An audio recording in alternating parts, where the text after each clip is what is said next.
तो last time हमने एक यूज़र इनपुट की एप्लीकेशन बनाई थी जिसमें हमने ये सब डेमोन्स्ट्रेशन किया था। इसमें हमने किया था गिव मी की कंपोनेंट का, इसमें हमने किया था आपके टेम्पलेट रेफरेंस वेरिएबल का, इसमें हमने किया था की डॉट एंटर वाला इवेंट, और यहाँ पर भी हमने परफॉर्म किया था की डॉट इवेंट वाला एंटर। चाहे कहीं पर भी क्लिक करो और you can either press and enter. But let's say जैसे हम एंटर प्रेस कर रही है, मैं कहीं पर भी क्लिक कर रहा हूँ, ये जो मेरा स्टेटमेंट है या जो भी मैंने इसमें लिखा हुआ है ये इसका मेंटेन रहता है। अगर आपको ये रिमूव करना हो कि लेट्स से जैसे यूज़र ने यहाँ पर लिखा अपना नेम और जैसे ही वो एंटर प्रेस करे ये वाला आपका इनपुट बॉक्स भी ब्लैंक हो जाए, तो इसके लिए हम जो आज का फंक्शन यूज़ करने वाले हैं वो हम यूज़ करेंगे आपका ब्लर। तो ब्लर किस लिए होता है? This blur basically tells your Angular application what to do when an HTML element is going to lose its focus. तो ये वाला आज हम डेमोन्स्ट्रेशन करेंगे। इसके लिए मैं अपने इसी वाले प्रोजेक्ट का यूज़ कर रहा हूँ, मैं नया कोई प्रोजेक्ट नहीं बना रहा। And within this application I am going to create a new file.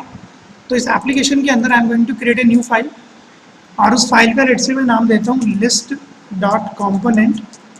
एक टाइपस्क्रिप्ट फाइल में बना रहा हूँ, तो list dot component dot TypeScript file. This is a file which I am going to make a use.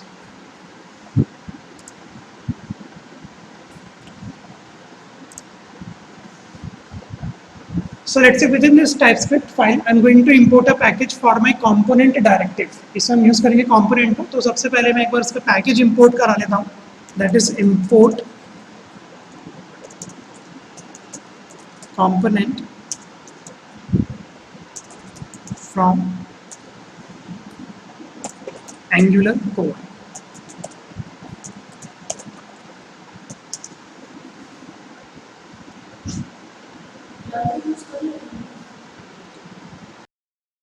So let's say यहाँ पर मैं अपना कंपोनेंट डायरेक्टिव बता देता हूँ, कंपोनेंट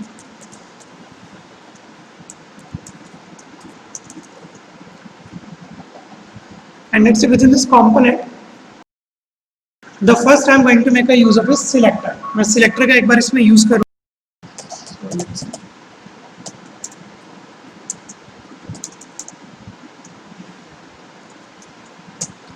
और लेट्स से सिलेक्टर का नाम मैं दे देता हूँ यहाँ पर लिस्ट ही देता हूँ, problem. And within this, I am going to make a use of a template. Template URL का use नहीं करना, I am going to make a use of a template. So now within this template, I am going to create an input box. मतलब मैं user से लूँगा text field. For this, I am going to make a use of an input tag. तो यहाँ पर मैं ले लेता हूँ input. And within this input, I am going to make a use of a reference template variable. और let's say इस वाले रेफरेंस टेम्पलेट वेरिएबल का मैं नेम देता हूँ यहाँ पर बॉक्स।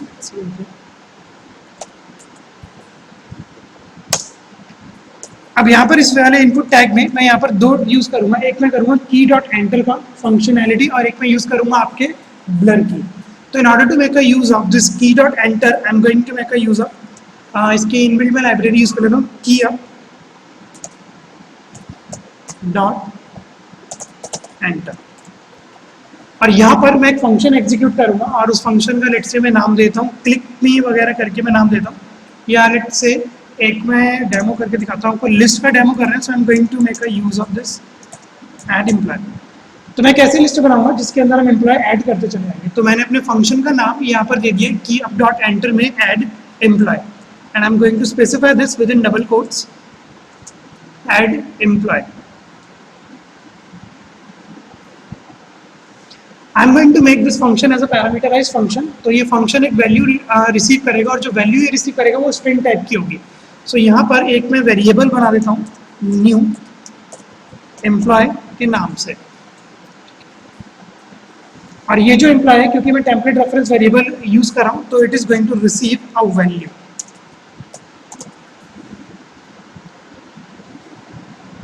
तो लेट्स से इस बॉक्स की जगह मैं नाम देता हूँ इधर new employ,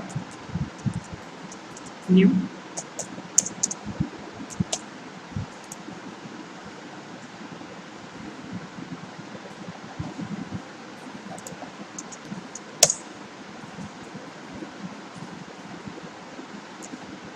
And now here I am going to make a use of a blur function as well. So let's say मैं यहाँ पर blur का use कर लेता हूँ, and within this blur I am going to execute a function same function में execute करूँगा add employ, और यहाँ पर लेट्स से मैं इसकी पास कर दूंगा new employ dot value.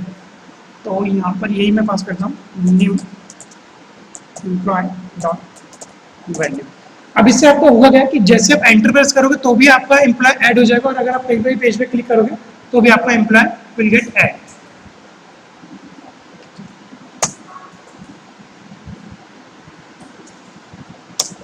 And within this input I am going to make a use of ये जो मैंने न्यू इनपुट बनाया था, इसको अभी मैं फिलहाल इनिशियलाइज कराता हूँ विद द नल वैल्यू, ताकि इसके अंदर कोई भी गार्बेज वैल्यू ना आए।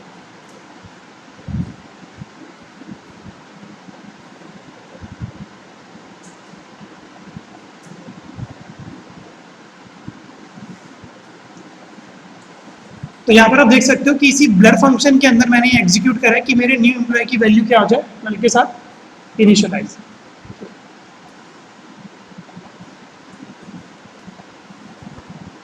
तो यहाँ पर ही मैंने इनपुट बना लिया। Now within this input I am going to make a use of a button. इसी टेम्पलेट के अंदर मैं एक बटन का भी यूज कर रहा हूँ। Let's say I am going to create a button,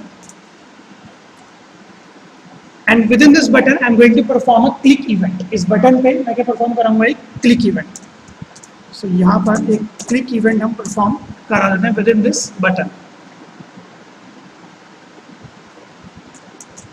और जो इस क्लिक पे जो मैं फंक्शन एग्जीक्यूट करना चाहता हूँ वो मेरा फंक्शन यही है, add employ, and I'm going to make this function as a parameter as new employee dot value.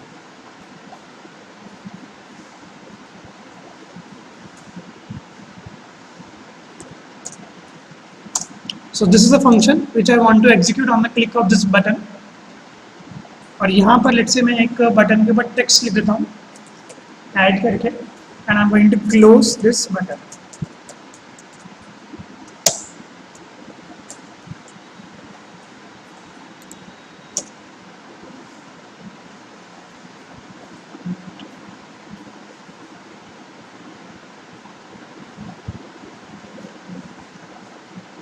तो यहाँ पर मैं लेट्स से एक एक्सपोर्ट क्लास बना लेता हूँ,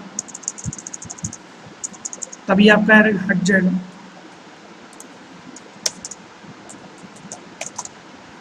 So within this I am going to create a class. Let's say sir कुछ रह गया क्या?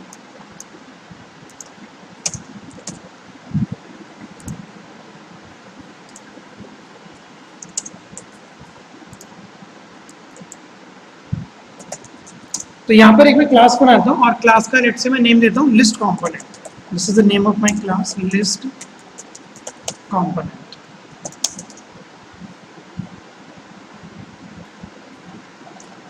Now within this I am going to make a use of an array. तो मैं यहाँ पर एक वेरिएबल बना देता हूँ एम्प्लॉयज के नाम से, और लेट्स से इसके अंदर कुछ एलिमेंट्स इंसर्ट कराता हूँ। लेट्स से स्ट्रिंग टाइप के एलिमेंट्स में इसके अंदर इंसर्ट करा रहा हूँ।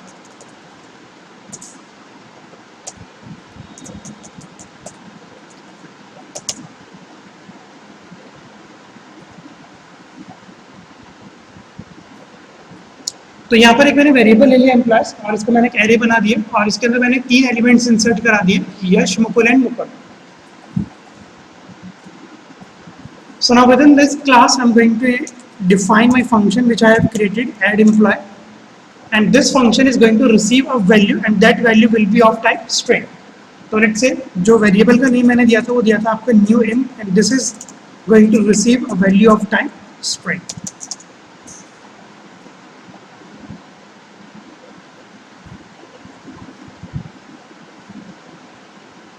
तो लेट्स से अगर कोई भी मेरा न्यू एम्प्लॉय ऐड होता है, I am going to make a use of a function if new employ.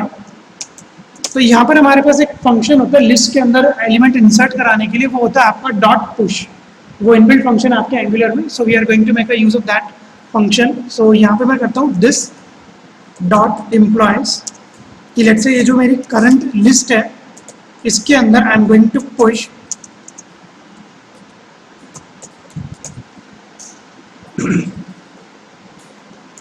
I'm going to push this new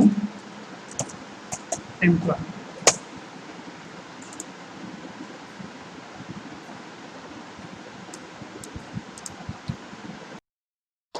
सो यहाँ पर ये मेरी क्लास की डेफिनेशन कर दी है. In order to view employees list, I'm going to make a use of an unordered list UL tag. So after this button, I'm going to make a use of a UL tag, and within this UL, I'm going to make a use of li. अब इस li के अंदर जो मैं directive use करने वाला हूँ, that directive will be called as ng4 directive. ये ng4 हमने किस लिए करते हैं? In order to repeat certain statements. So I'm going to make a use of this ng4. So li asterisk sign मैं यहाँ पे लगाता हूँ, ng F कैपिटल 4. सो ये जो आपका ng4 है फॉर ईच लूप की तरह वर्क करता है. So within this I am going to make a use of a let, और यहाँ पर एक मैं वेरिएबल इनिशियलाइज कराता हूँ emp के नाम से ऑफ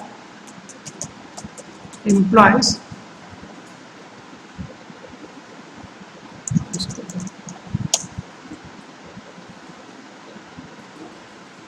तो यहाँ पर जितने भी आपके एम्प्लॉयज के अंदर इन्फॉर्मेशन होगी वो आपके इस emp वाले वेरिएबल में आ जाएगी. And I am going to print the value of this emp with the help of our expression tag. Okay. So I'm going to close this li and I'm going to close this ul as well.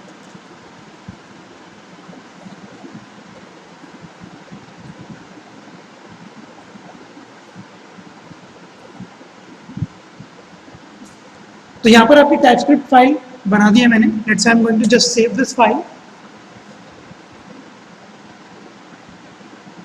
Now within this app.component.html file, यहाँ पर मैं इसको एक बार call कर देता हूँ.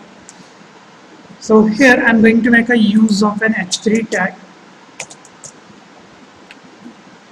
और यहाँ पर मैं एक स्टेटमेंट लिखता हूँ, let's say blur example. And within this division, I'm going to call my selector list. तो वहां पर मैंने सिलेक्टर को जो नाम दिया हुआ है वो मैंने दिया हुआ है आपका लिस्ट.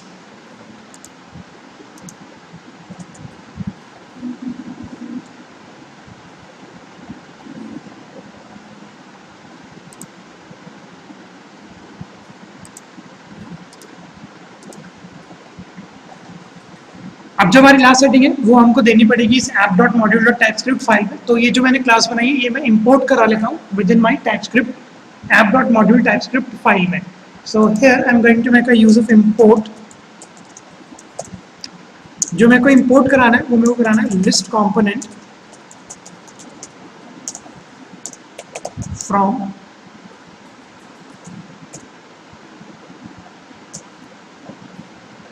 okay, जो मैंने बनाया ये बनाया आपका list.component.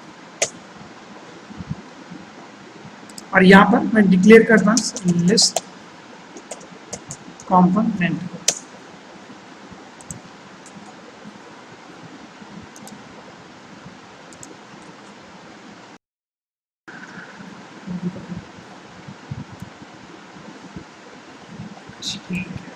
तो रेफरेंस वेरिएबल की हाँ ठीक है, रेफरेंस वेरिएबल एक वैल्यू रिसीव करेगा तो इसलिए न्यू एम्प्लॉय डॉट वैल्यू है. तो लेट्स से अगर इसको सेव करके इसका आउटपुट देखें तो यही है. तो यहाँ पर अगर मैं कोई एम्प्लॉय ऐड कराता हूँ, लेट्स से ऐड हो रहा है, कहीं पे भी क्लिक करता हूँ तो जैसे ही फोकस यूज करेगा दिस एम्प्लॉय विल गेट